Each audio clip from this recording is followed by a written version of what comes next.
السلام علیکم ورحمۃ اللہ وبرکاتہ۔ میرے محترم بزرگوں، مخلص ساتھیوں، جملہ حاضرین کرام، ناظرین کرام، سامعین کرام اور میری اسلامی ماں اور بہنوں، آج کا درس انشاءاللہ 15ویں سپارے میں سورہ بنی اسرائیل چل رہی ہے، اس کے درمیان سے شروع ہوگا۔ اس درس کو شروع کرنے سے پہلے تمہید کے طور پر چند باتیں کرنی ہیں۔ آپ کو یاد ہوگا پچھلے ہفتے تمہید میں ایک واقعہ بیان کیا تھا جو حدیث کی روشنی میں ہے، اور وہ یہ تھا جب مومن کامل کی روح فرشتے آنے والے قبض کرتے ہیں تو ان فرشتوں میں ایک فرشتہ جو کہ بڑے فرشتوں میں جن کا شمار ہے، یعنی حضرت جبریل علیہ السلام و تسلیم، اس کی روح کو لینے کے لیے پہلے آسمان پر آتے ہیں۔ ملک الموت نے جان نکال لی ہے نیک مسلمان بندے کی۔ نیک مسلمان کون ہے؟ جس نے اللہ کا حکم مانا اور اللہ کے نبی صلی اللہ علیہ وسلم کی تعلیمات پر عمل کیا، آپ کی سنتوں پر ہمیشہ عمل کرتا رہا۔ جب اس کی روح قبض کی جاتی ہے تو اس کی روح کو آسمانوں پر لے جانے کے لیے اور عرش تک لے جانے کے لیے حضرت جبریل علیہ الصلوۃ والتسلیم آتے ہیں، اور پہلے آسمان پر ملک الموت سے ان کی روح کو لے لیتے ہیں، اور دائیں بائیں ہزاروں اور لاکھوں فرشتے، پہلے آسمان پر جو فرشتے ہیں وہ فرشتے ویلکم کرنے کے لیے، استقبال کرنے کے لیے اور مقبولین میں شمار کرنے کے لیے وہ سب بنا کر کھڑے ہوتے ہیں، اور پہلے آسمان پر ان کا استقبال کرتے ہوئے دوسرے آسمان پر اسی طرح لائن لگتی ہے، اور پھر تیسرے آسمان پر اسی طرح لائن لگتی ہے، یہاں تک کہ یہ فرشتے تمام کے تمام ساتوں آسمان تک طے کرتے ہیں اور اس کا استقبال کرتے جاتے ہیں۔ اس کا استقبال کرنے کے بعد اب کیا آئے گا؟ بیت المعمور آئے گا۔ بیت المعمور کے بعد کیا آئے گا؟ سدرۃ المنتہا آئے گا۔ سدرۃ المنتہا کے بعد کیا آئے گا؟ عرش معظم آئے گا۔ عرش معظم پر اس کا استقبال کیا جاتا ہے۔ تو اللہ تبارک و تعالیٰ چند سوالات وہاں کرتے ہیں، وہ سوالات پچھلے درس میں بیان کیے تھے، اب تفصیل میں جاؤں گا تو ریپیٹ ہو جائے گا۔ بہرحال یہ ایک مسلمان کی شان ہے، اللہ کے نیک بندے بن جاؤ اور مقبولین میں شمار ہو جاؤ۔ اس کے برعکس خدا نہ کرے نعوذ باللہ من ذالک، آج تمہید کے اندر چند باتیں کرنی ہیں تاکہ ہم بیدار ہو جائیں اور اپنے آخرت کی تیاری کر لیں۔ سورہ آل عمران سپارہ نمبر 3 کا آخری پیج، آیت نمبر 85، سورہ آل عمران۔ اس میں کیا ارشاد ہے؟ وَمَن يَبْتَغِ غَيْرَ الْإِسْلَامِ دِينًا، جو شخص اسلام کے علاوہ کسی اور دین کو ہمارے پاس لے کر آئے گا، فَلَن يُقْبَلَ مِنْهُ، اسلام کے علاوہ ہم کسی اور دین کو قبول نہیں کریں گے، کیونکہ تمام کے تمام دین کینسل ہیں سوائے اسلام کے، اور رسول اللہ علیہ وسلم خاتم النبیین ہیں۔ اب کوئی نہ نبی آنے والا ہے نہ کوئی نیا دین آنے والا ہے سوائے اسلام کے۔ اس کے پہلے جو دین تھے وہ تمام کے تمام ختم کر دیے گئے۔ تو فرمایا فلن يقبل منه وهو في الآخرة من الخاسرین، اور وہ آخرت میں سخت نقصان اٹھانے والوں میں سے ہوگا۔ کون؟ جو اسلام کا دین نہ لے کر آئے، اسلام پر نہ چلے۔ اسلام پر چلنے والا، اس کی روح آسمان پر کیسے ہے، اس کی تعظیم کی جاتی ہے اور کتنا اس کو مبارکباد دی جاتی ہے۔ لیکن اس کے برعکس اگر کوئی شخص غیر اسلام کے دین کو لے کر آئے گا تو قبول نہیں کیا جائے گا۔ آیت نمبر 86 بہت خطرناک آیت ہے، فکر کرنے والی بات ہے۔ آیت نمبر 86 سورہ آل عمران، لاسٹ پیج ہے بالکل، تیسرے سپارے کا۔ کیف یہدی اللہ، قرآن کریم پوچھ رہا ہے ہم سے، کیا کہہ رہا ہے؟ کیف یہدی اللہ، ارے ذرا یہ تو بتلاؤ اللہ کیسے ہدایت دے گا ان کو۔ ہدایت دینا بھی اللہ کے ہاتھ میں، نہ دینا بھی اللہ کے ہاتھ میں۔ ہدایت دیتے اس کو جو ہدایت لینا چاہے، جو ہدایت کو مانتا ہی نہیں، چلتا نہیں ہے، اللہ اس کو ہدایت کیوں دیں گے؟ تو پوچھ رہے ہیں اللہ تبارک و تعالیٰ کیف یہدی اللہ، کیسے اللہ تبارک و تعالیٰ ہدایت دیں گے؟ کس کو؟ قومن کفروا بعد ایمانہم، بہت بہت خطرناک لفظ ہے۔ جو کفر کی زندگی گزارتے ہیں، کفر کے کام کرتے ہیں، غیر اسلامی کام کرتے ہیں، بعد ایمانہم، ایمان والے ہونے کے بعد، یہ خطرناک لفظ۔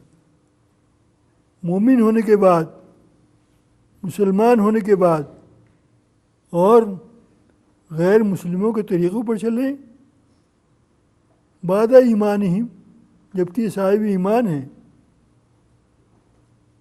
کیف یہدی اللہ قوما کفروا بعد ایمانہم وشہدوا ان رسول حق وجاءہم البینات، اور صاحب ایمان ہونے کی وجہ سے رسول اکرم صلی اللہ علیہ وسلم ان کے پاس اپنا حیات طیبہ کا نقشہ چھوڑ گئے ہیں اور سنت کی ساری زندگی بتا گئے ہیں، سنت کی زندگی گزارو، میرے طریقے پر چلنے والے بنو۔ حضور صلی اللہ علیہ وسلم کی ذات گرامی حق تھی۔ جب حضور صلی اللہ علیہ وسلم کی ذات گرامی کو بھی یہ مانتا ہے، امت محمدی کو مانتا ہے اور کہتا ہے میں امت محمدی میں سے ہوں اور ایمان والا ہوں، اور یہ سارے کام کر رہا ہے کفریہ، تو اللہ ایسے آدمی کو کیسے ہدایت دے گا؟ واللہ لا یہدی القوم الظالمین، اللہ تبارک و تعالیٰ ایسے ظالموں کو، کہاں تو مسلمان تھے اور اللہ تبارک و تعالیٰ کو ظالم کہہ رہا ہے، جو گناہ کر کر کے، کفریہ کام کر کر کے ظلم کی زندگی گزار رہے ہیں، اپنی جان پر ظلم کر رہے ہیں۔ اللہ ظالم قوم کو کبھی ہدایت نہیں کیا کرتا۔ جب یہ ظالم قوم ہیں، کیوں؟ صاحب ایمان ہونے کے بعد کفریہ کام کر رہے ہیں، شرک کے کام کر رہے ہیں، اور قرآن اور حدیث اور سنت کے مطابق نہیں کام کر رہے، تو فرمایا ان کا بدلہ کیا ہے، ان کی سزا کیا ہے؟ آیت نمبر 87 دیکھو قرآن، ان کا جزا یہ ہے، ان کا بدلہ یہ ہے، اولئک جزاؤہم ان علیہم لعنت اللہ، ان پر اللہ جل شانہ کی لعنتی لعنت ہے، اور صرف اللہ کی لعنت رہی، اللہ کے جتنے فرشتے ہیں ساتوں آسمانوں میں، ساتوں زمینوں میں، تمام فرشتوں کی اس پر لعنت ہے۔ بندہ ایک ہے جو کسی نے کفر کے کام کیے ہوئے، اور تمام آسمان و زمینوں کے فرشتے اللہ تو کر ہی رہے ہیں، اللہ تمام فرشتے بھی اس پر لعنت کر رہے ہیں، اور والناس، اللہ تبارک و تعالیٰ نے دنیا میں جتنے انسان پیدا کیے ہیں، ناس کا لفظ آدمیوں کو لیے آتا ہے، مسلمان کا لفظ نہیں کہا۔ والناس والملائکۃ والناس اجمعین، دنیا میں اللہ تبارک و تعالیٰ نے حضرت آدم علیہ السلام سے لے کر اور اب تک جتنے بھی آدمی پیدا کیے ان تمام آدمیوں کی طرف سے ان پر لعنت ہی لعنت. بندہ ایک ہے جو کفر کا کام کر رہا ہے، اور اللہ کی لعنت، تمام فرشتوں کی لعنت اور تمام آدمیوں کی لعنت. خالدین فیہا، ہمیشہ ہمیشہ جہنم میں رہے گا. لا یخفف عنہم العذاب، اور عذاب کی کوئی تخفیف، کوئی کمی اس کے اوپر نہیں کی جائے گی. ولا هم ینظرون، اور نہ ان کو کوئی مہلت دی جائے گی، کوئی چانس دیا جائے گا. ہاں ہاں، میں اس کا ترجمہ اسی طرح کرتا ہوں، مزہ آتا ہے مجھے. ہاں ہاں، یہ قرآن کا انصاف ہے. آیت نمبر 89، الا الذین تابوا، ہاں ہاں مگر وہ شخص جو اب بھی توبہ کر لے. یہ ہے توبہ والی بات. کفریہ زندگی گزار کر بیٹھا ہے، تمام فرشتوں کی لعنت پر لعنت پڑ رہی ہے، تمام دنیا جہان کے انسانوں کی لعنت پر لعنت، پھٹکار پر پھٹکار پڑ رہی ہے. ہاں ہاں، ایسا انسان اگر اب بھی توبہ کر لے. الا الذین تابوا، اور صرف توبہ کرنے سے کام نہیں چلتا، واصلحوا، اور اپنی اصلاح کر لے. اب غلط کام نہیں کرے گا، اب ایمان والا ہے، اب کفریہ کام نہیں کرے گا. الا الذین تابوا واصلحوا، اور اپنی اصلاح کر لے. تو پھر کیا ہوگا؟ قربان ہو جائے اس قرآن پر، تو پھر یہ ہوگا فَإِنَّ اللَّهَ غَفُورٌ رَحِيمٌ، بے شک اللہ تبارک و تعالیٰ تو تمہاری توبہ کو قبول فرمائیں گے، اور تم اصلاح کی فکر میں لگ رہے ہو، تمہارے لیے اصلاح کا راستہ بھی کھول دیں گے. اور اللہ تبارک و تعالیٰ غفور الرحیم، تمہاری مغفرت بھی فرما دیں گے اور رحم بھی فرمائیں گے. کتنی بڑی بات ہے. اس کے بعد فرمایا، آیت نمبر 90 آ گئی، الا الذین کفروا بعد ایمانہم، ہاں ہاں وہ لوگ جو ایمان لانے کے بعد ثم ازدادوا کفرا، صاحب ایمان ہیں. اس آیت کو اب دوسرے انداز سے بیان کیا، پہلے بھی اس کو بیان کیا تھا، الفاظ کا لوٹ پھیر ہے. ہاں ہاں، جو ایمان لانے کے بعد ثم ازدادوا کفرا، پھر کفر پر کفر، کفر پر کفریہ کام کرتے رہے. ثم ازدادوا، زیادتی پر زیادتی کرتے رہے کفریہ کاموں میں، تو پھر کیا ہوگا؟ فَلَن تُقْبَلَ تَوْبَتُهُمْ، وہ تو انہوں نے پہلے توبہ کر لی، لیکن اب یہ توبہ کر رہے ہیں اور اصلاح نہیں کی انہوں نے، اور کفری پر کفر کے کام کرتے رہے.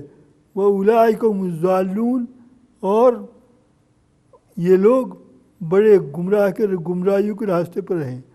اِلَّا الَّذِينَ كَفَرُوا، جو لوگ کفر کے کاموں پر مر گئے، وَمَاتُوا، اور ان کی موت آ گئی، وَهُمْ کفار، اور وہ کفار ہیں. فَلَن يُقْبَلَ مِنْ أَحَدِهِمْ مِلْءُ الْأَرْضِ ذَهَبًا وَلَوِ افْتَدَىٰ بِهِ. بڑی خطرناک آیت ہے. اور یہ آیت میرے ذہن میں کیوں آئی یہ بھی بتا دوں.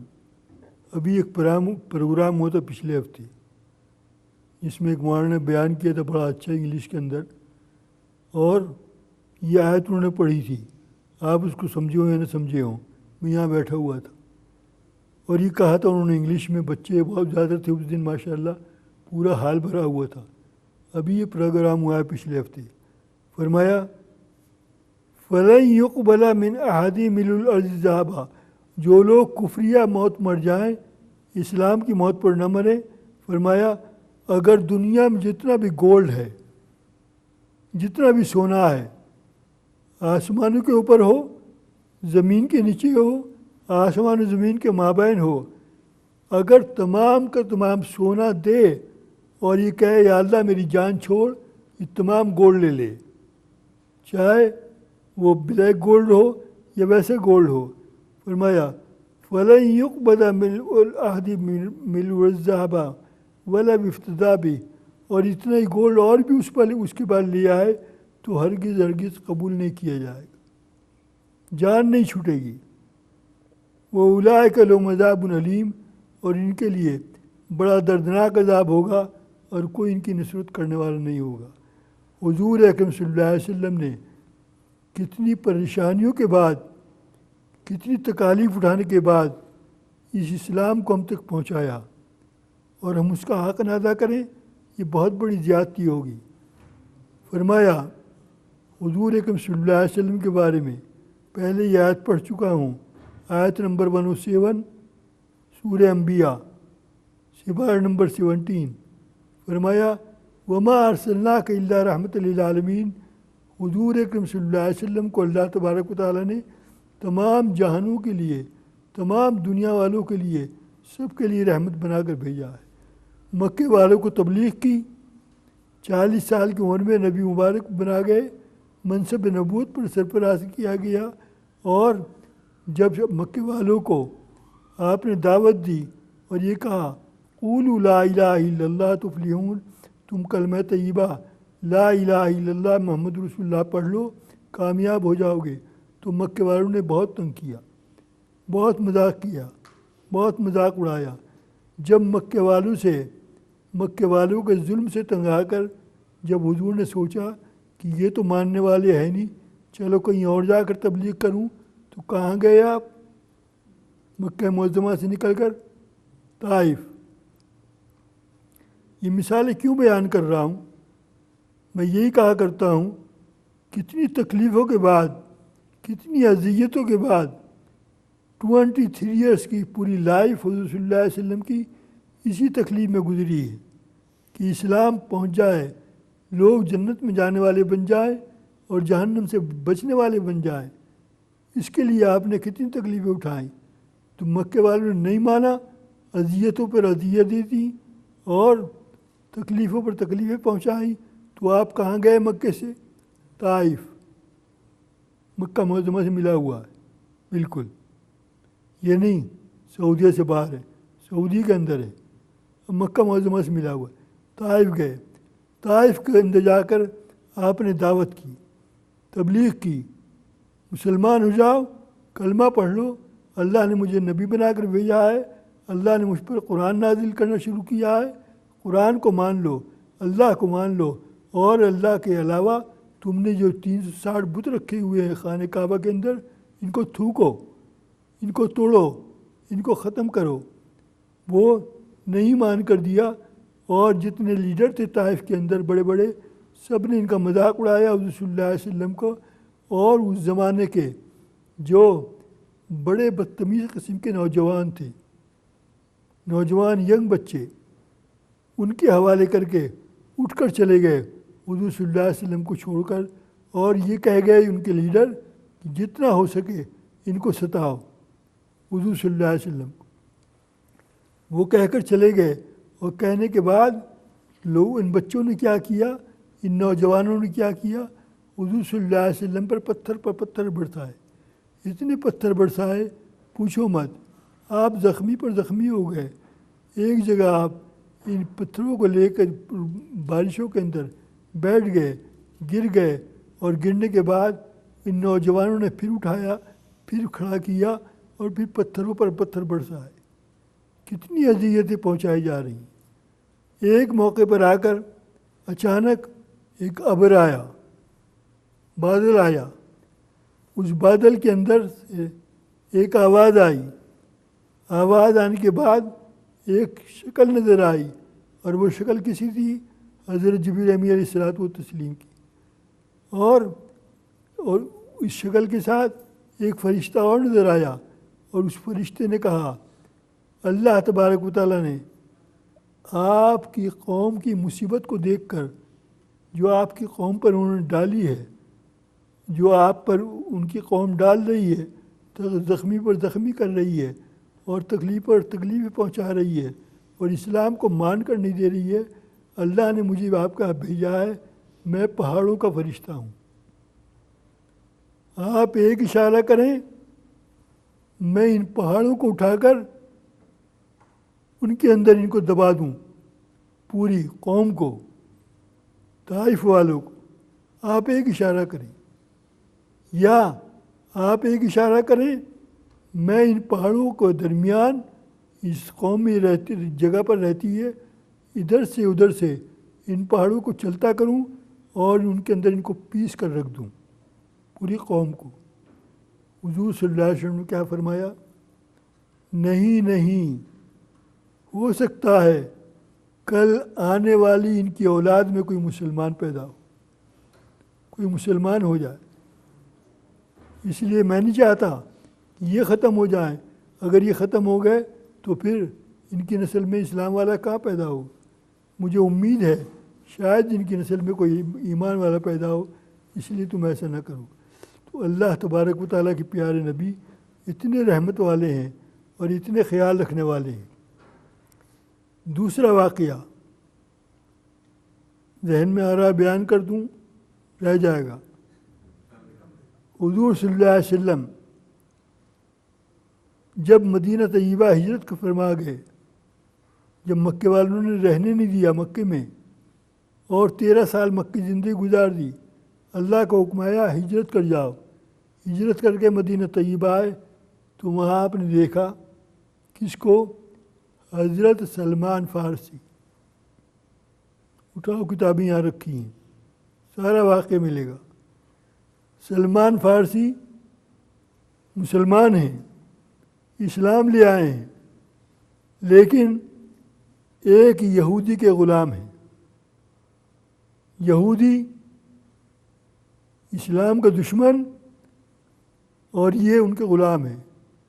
حضور صلی اللہ علیہ وسلم نے فرمایا اے سلمان، تم اپنے آقا سے اپنی جان چھڑاؤ اور آزاد ہو جاؤ، اور اس سے کہو مجھے آزاد کر دے۔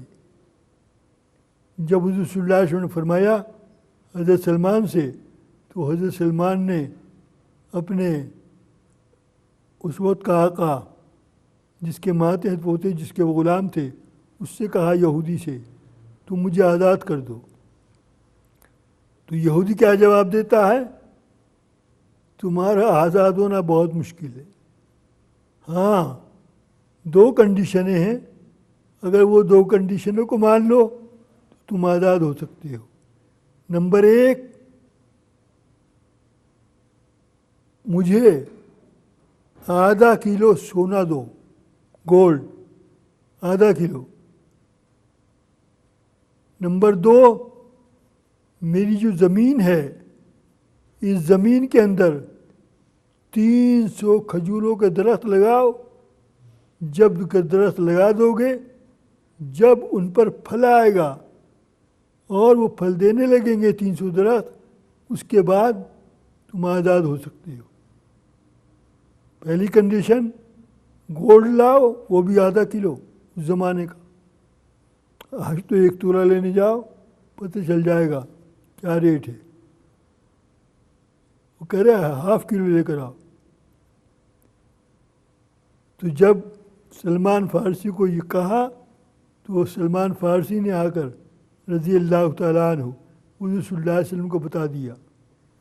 حضور صلی اللہ علیہ وسلم نے تمام انصار سے، نصرت کرنے والوں سے، جو مدینہ طیبہ میں ہیلپ کرنے والے تھے، سب سے کہا سب تم 300 درخت لے کر آؤ کھجور کے۔ اور یہ بات یاد رکھنا، کھجور کا درخت کتنے سالوں کے بعد جا کر پھل دیتا ہے۔ ایسا نہیں کہ آج لگا دو کل کو پھل آ جائے گا، اگلے سال آ جائے گا، نہیں، بہت زمانے کے بعد جا کر پھل دیتا ہے۔ تو حضور صلی اللہ علیہ وسلم نے فرمایا انصار سے 300 درخت کھجوروں کے لے کر آؤ۔ اور حضرت سلمان فارسی سے کہا تم زمین کھودو، جو اس کی زمین ہے کھجور کے درخت لگانے کے لیے۔ تمام انصار، کوئی 10 لایا، کوئی 20 لایا، کوئی 50 لایا، کوئی 2 لایا، کوئی 3 لایا، 300 درخت لے کر آ گئے کھجور کے۔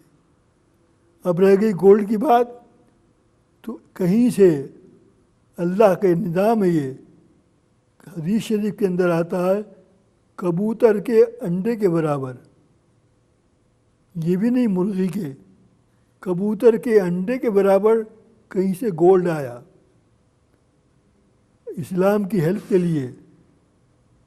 تو حضور صلی اللہ علیہ وسلم نے اس گولڈ کو حضرت سلمان فارسی کو دیا کہ یہ گولڈ اس کو دے دینا، وہ مانگ رہا تھا آدھا کلو۔ تو اب حضرت سلمان فارسی نے دیکھا آدھا کلو کہاں ہے، یہ تو 100 گرام بھی نہیں ہے، یہ تو بہت تھوڑا ہے۔ تو حضور صلی اللہ علیہ وسلم نے کیا فرمایا، کیا کیا، اور سے یاد رکھنے کی باتیں ہیں، کیا کیا، آپ نے اس گولڈ کو لیا حضرت سلمان فارسی سے اور یہ کہا دے دینا اس کو۔ سلمان فارسی نے کہا یہ تو بہت تھوڑا ہے، تو حضور صلی اللہ علیہ وسلم نے اپنے ہاتھ میں لیا اور اپنے لب مبارک، جسے کہتے لب، اپنے ہونٹوں سے اس گولڈ کو ٹچ کیا، اپنے ہونٹوں سے لگایا، ہونٹوں سے لگانا تھا، تو وہ اب 2 رتل ہو گیا، 1 رتل ہو گیا۔ اس زمانے کا یہ وزن ہوتا تھا، جس کی زبان ہم اپنی زبان میں کہتے ہیں کلو، سے وہ بڑھ گیا۔ تو حضرت سلمان فارسی نے جب دیکھا، کہاں تو یہ کبوتر کے انڈے کے برابر تھا، اب اس کا وزن جو اتنا زیادہ ہو گیا، تو حضرت سلمان فارسی نے آدھا کاٹا، آدھا کاٹ کر آدھا کلو سلمان فارسی کے پاس وہاں لے گئے، یہودی کے پاس، اور 300 درخت حضور اکرم صلی اللہ علیہ وسلم نے جو منگائے تھے وہ اپنے دست مبارک سے حضور صلی اللہ علیہ وسلم نے اس کی زمین میں لگائے۔ ادھر زمین میں وہ درخت لگانے تھے، درخت لگانے کے ساتھ ہی فوراً ہی بڑے ہو گئے اور فوراً ہی پھلانا شروع ہو گیا۔ کہاں، کتنے سالوں کے بعد پھل آتا ہے کھجور کے درخت پر۔ جب یہ دونوں فرمائشیں پوری ہو گئی، اس کے بعد سلمان فارسی کو اس نے آزاد کیا۔ تو یہ ہے وَمَا أَرْسَلْنَاكَ إِلَّا رَحْمَةً لِلْعَالَمِينَ، کتنی اذیتیں اٹھائی ہیں حضرات صحابہ کرام نے اور حضور صلی اللہ علیہ وسلم نے اسلام کو ہم تک پہنچانے کے لیے، اور ہمیں اسلام کی کوئی قدر نہیں، کوئی قیمت ہمیں معلوم نہیں۔ اپنی قدر پہچانو اور حضور صلی اللہ علیہ وسلم کا اور قرآن کریم کا حق ادا کرنے والے بنو۔ آیت نمبر 61 سورہ بنی اسرائیل 15واں سپارہ۔ اعوذ باللہ من الشیطان الرجیم، بسم اللہ الرحمن الرحیم۔ وَإِذْ قُلْنَا لِلْمَلَائِكَةِ اسْجُدُوا لِآدَمَ فَسَجَدُوا إِلَّا إِبْلِيسَ قَالَ أَسْجُدُ لِمَنْ خَلَقْتَ طِينًا۔ وہ وقت یاد کرنے کے قابل ہے جب کہ اللہ تبارک و تعالیٰ نے فرشتوں سے فرمایا آدم علیہ السلام کے سامنے سجدہ کرو۔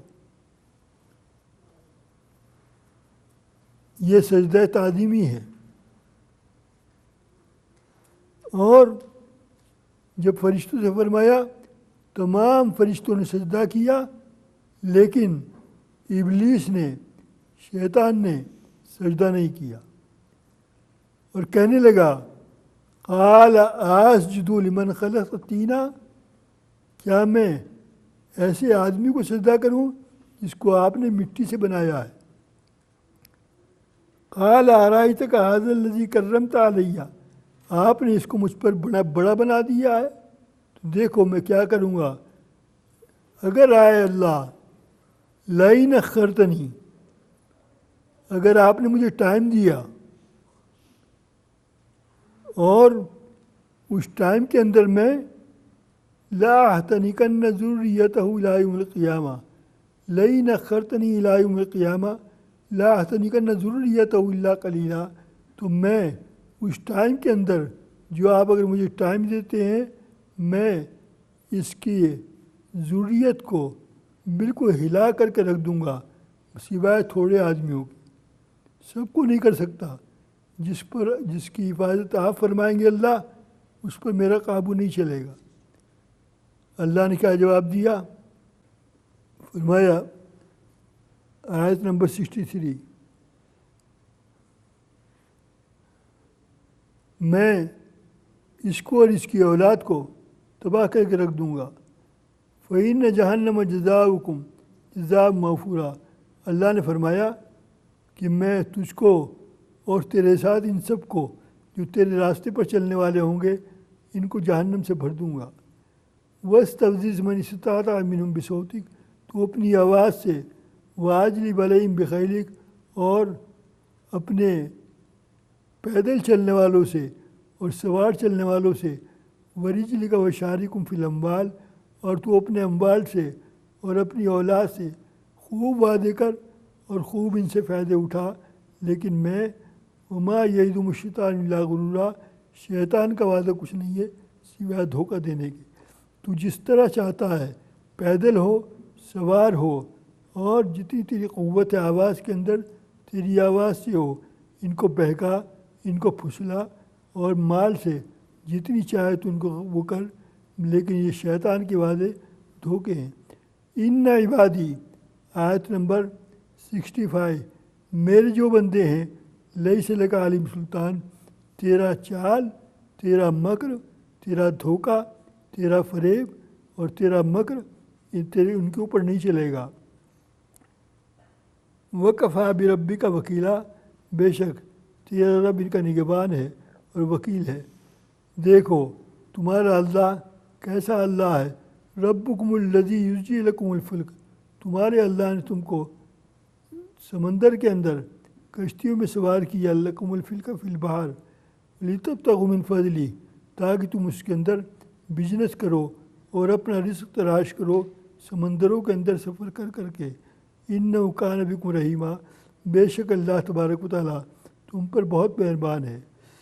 وَإِذَا مَسَّكُمُ الضُّرُّ فِي الْبَحْرِ، آیت نمبر 67، وَإِذَا مَسَّكُمُ الضُّرُّ فِي الْبَحْرِ ضَلَّ مَن تَعْبُدُونَ إِلَّا إِيَّاهُ فَلَمَّا نَجَّاكُمْ إِلَى الْبَرِّ أَعْرَضْتُمْ وَكَانَ الْإِنسَانُ كَفُورًا، اور جب تم کو کوئی تکلیف پہنچتی ہے سمندر کے اندر، تو جتنے تم نے معبود بنائے ہوئے ہیں غیر اللہ، وہ تمام کے تمام گم ہو جاتے ہیں اور کوئی تمہاری ہیلپ کو نہیں آتا۔ فَلَمَّا نَجَّاكُمْ إِلَى الْبَرِّ، جب میں تم کو نجات دیتا ہوں اور خشکی میں لے آتا ہوں سمندر سے، أَعْرَضْتُمْ، تم منہ پھیر لیتے ہو، نافرمانی کرتے ہو، وَكَانَ الْإِنسَانُ كَفُورًا، بے شک انسان اللہ کا بڑا نافرمان ہے۔ آیت نمبر 68، أَفَأَمِنْتُمْ، ارے کیا تم اس بات سے بے خوف ہو گئے، أَن يَخْسِفَ بِكُمْ جَانِبَ الْبَرِّ أَوْ يُرْسِلَ عَلَيْكُمْ حَاصِبًا، کہ اللہ تبارک و تعالیٰ تم پر عذاب نازل کر دے، یا تم پر پتھروں کی یا تم پر ایک طوفانی ہوا بھیج دے، ثُمَّ لَا تَجِدُوا لَكُمْ وَكِيلًا، پھر تم اللہ تبارک و تعالیٰ کی طرف کوئی وکیل نہ پاؤ، اللہ کے علاوہ کوئی محافظ نہ پاؤ۔ ام امنتم ان یعیدکم فی طارۃ اخری، آیت نمبر 69، اور کیا تم اس بات سے امن میں آ گئے ہو کہ دوبارہ اللہ تبارک و تعالیٰ تم کو سمندر میں لے جا کر پھنسا دے، فیرسل علیکم قاصفا من الریح، اور سخت طوفانی ہوا میں تم کو پھنسا دے، فیغرقکم، اور تم کو غرق کر دے، کیوں؟ بما کفرتم ثم لا تجدوا لکم علینا بھی طبیعہ، اور پھر کوئی تمہارا ملک حلف کرنے والا اور مدد کرنے والا نہ ہو جب کہ تم ہواؤں کے طوفان میں پھنس جائے۔